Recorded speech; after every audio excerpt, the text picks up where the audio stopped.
Yun o mga ka-cardmates, okay. Naglalaro ka ba nito? Kung naglalaro ka, panoorin mo to.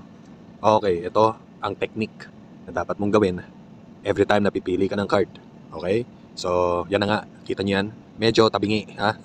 Okay, yung card niya medyo tabingi. Baliktad natin yan. So, tignan natin to.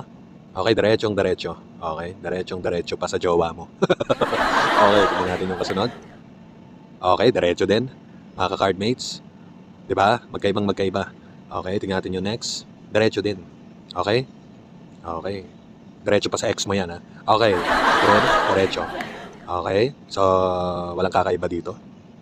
So, yung kailangan mong piliin dito, yung ganyan, yung nakatabingi. So, binaliktad ko yan para may palatandaan tayo. So, tara. Okay?